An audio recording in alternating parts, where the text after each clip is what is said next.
Good morning प्यारे बच्चों। आज हम करेंगे वर्कशीट नंबर 79। सब्जेक्ट है सामाजिक विज्ञान भूगोल। क्लास है आपकी 9th और आज की डेट है 2 फरवरी 2021। आज की हमारी वर्कशीट का टॉपिक है प्राकृतिक वनस्पति तथा वन्य प्राणी। ये आपका चैप्टर 5 है एनसीईआरटी का। इस चैप्टर के प्रश्न दिए गए हैं, उनके उत्तर हमें करने हैं।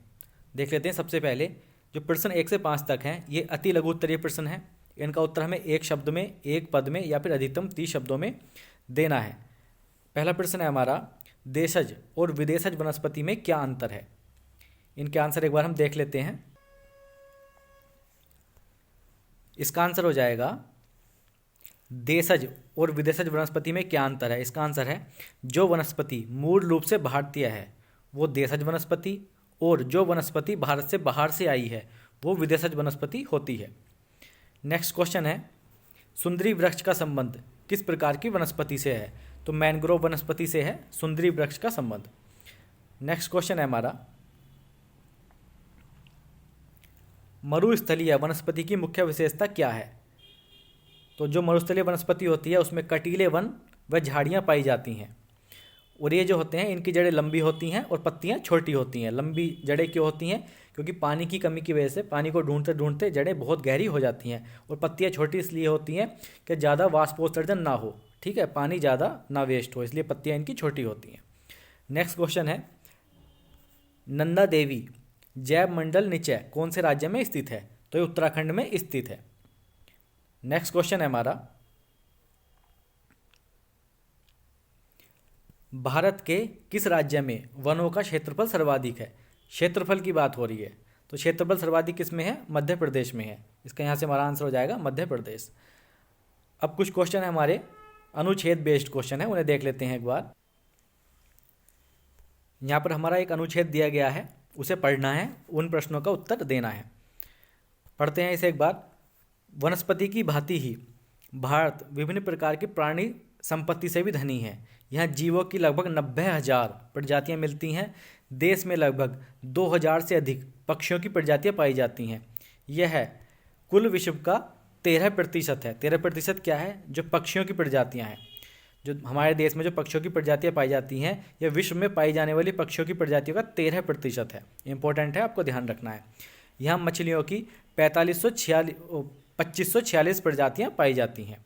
कितनी पाई जाती हैं मछलियों की? 2546 प्रजातियाँ मछलियों की पाई जाती हैं, जो विश्व का लगभग 12% है।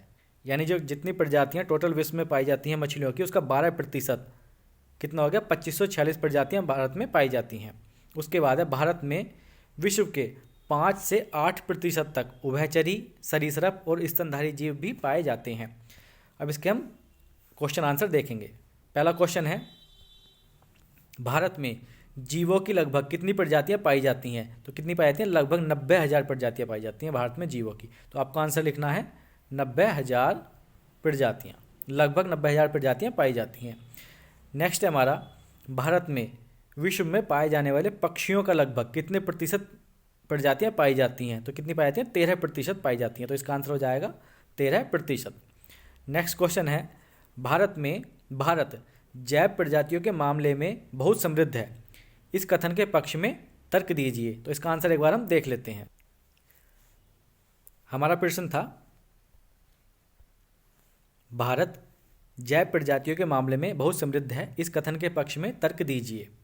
तो तर्क क्या है हमारा? भारत में जीवों की लगभग 90,000 प्रजातियां, पक्षियों की 2,000 से अधिक प्रजातियां और मछलियों की 2546 प्रजातियां पाई जाती हैं, तथा विश्व के 5 से 8% तक उभयचर, सरीसृप तथा स्तनधारी पाए जाते हैं। इसलिए हम कह सकते हैं कि भारत जैव प्रजातियों के मामले में बहुत समृद्ध है। तो इसका आंसर हमारा ये हो जाएगा। नेक्स्ट क्वेश्चन है हमारा, भारत में मछलियों की बहुत प्रजातियां मिलती हैं, इसके क्या लाभ हैं। तो इसके क्या क्या लाभ हो सकते हैं? भारत में मछलियों की बहुत प्रजातियां मिलती हैं, इससे जो हमारी जैव विविधता है वो समृद्ध होती है, जैव विविधता में बढ़ोतरी होती है और समृद्ध होती है, तथा मत्स्य पालन के लिए भी यह लाभकारी है। यानी जो मत्स्य पालन होता है, मछली पालन होता है, उसके लिए भी लाभकारी। जितनी ज़्यादा प्रजातियां होंगी उतना ही ज़्यादा मत्स्य पालन अच्छा होगा, ठीक है, उतना ही ज़्यादा लाभकारी होगा। तो इसका आंसर हमारा ये था। नेक्स्ट क्वेश्चन है,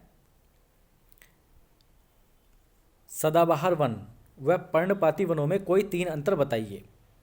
तो इसका आंसर है, पहला, पहला अंतर यह है, सदाबहार वन वर्ष भर हरे रहते हैं, जबकि पर्णपाती वन शुष्क ग्रीष्म ऋतु में अपनी पत्तियां गिरा देते हैं। आपको ध्यान रखना कब गिराते हैं, शुष्क ग्रीष्म ऋतु में अपनी पत्तियां गिरा देते हैं पर्णपाती वन, जबकि सदाबहार वन जो है वो वर्ष भर हरे रहते हैं, हरे भरे रहते हैं। सेकंड है हमारा इसका, सदाबहार वन 200 सेंटीमीटर से अधिक औसत वार्षिक वर्षा वाले क्षेत्रों में पाए जाते हैं, जबकि पर्णपाती वन 70 से 200 सेंटीमीटर तक औसत वार्षिक वर्षा वाले क्षेत्रों में पाए जाते हैं। थर्ड अंतर है हमारा, सदाबहार वनों में आबनूस, रोसवुड, रबड़, सिनकोना आदि वृक्ष पाए जाते हैं, जबकि पर्णपाती वनों में सागौन, बांस, साल, शीशम, चंदन, सहतूत आदि वृक्ष पाए जाते हैं। नेक्स्ट क्वेश्चन है, भारत में पादपों तथा जीवों का वितरण किन तत्वों द्वारा निर्धारित होता है? मृदा, तापमान, सूर्य का प्रकाश, वर्षण मतलब वर्षा जो होती है, उच्चावच आदि तत्व हैं जिनके द्वारा भारत में पादपों तथा जीवों का वितरण निर्धारित होता है। नेक्स्ट क्वेश्चन है, स्वयं सोचकर वनों के कोई 5 अप्रत्यक्ष लाभ लिखिए। इसका आंसर है, वन जीवों को आवास प्रदान करते हैं, वर्षा में सहायक होते हैं, मृदा कटाव को रोकते हैं, प्रदूषण को कम करने में सहायक होते हैं, बाढ़ नियंत्रण में सहायक होते हैं। तो इनके हम 5 लाभ ये लिख देंगे वनों के, अप्रत्यक्ष लाभ। नेक्स्ट क्वेश्चन है, लास्ट क्वेश्चन है हमारा ये, भारत में पर्वतीय वनस्पति की विशेषताएं व क्षेत्र लिखिए। तो क्षेत्र कौन सा है? हिमालय क्षेत्र है, ठीक है, और भी कई सारे क्षेत्र हैं। तो हिमालय पर्वतीय क्षेत्रों में ऊंचाई बढ़ने के साथ साथ अलग अलग प्रकार की वनस्पतियां पाई जाती हैं। जैसे जैसे ऊंचाई बढ़ती जाएगी वैसे वैसे वनस्पतियों का जो प्रकार है वो चेंज होता चला जाएगा हिमालय पर्वतीय क्षेत्रों में। तो देख लेते हैं क्या क्या विशेषताएं हैं। पहला, 1000 से 2000 मीटर की ऊंचाई वाले क्षेत्रों में आर्द्र शीतोष्ण वन पाए जाते हैं। पहली विशेषता तो ये है।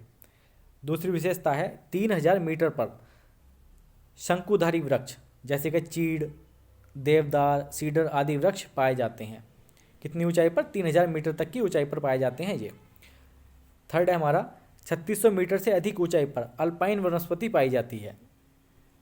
फिर है फोर्थ, 4500 से 4800 मीटर की ऊंचाई पर मोस, लिचन घास और टुंड्रा वनस्पति पाई जाती है।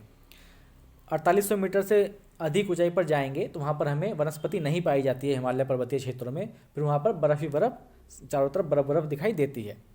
तो आज की हमारी वर्कशीट थी जो हमने अपने इस वीडियो में डिस्कस की। अगर आपको अच्छा लगा हो तो वीडियो को लाइक कर दीजिएगा और कमेंट करके ज़रूर बताइए। Thank you, thanks a lot.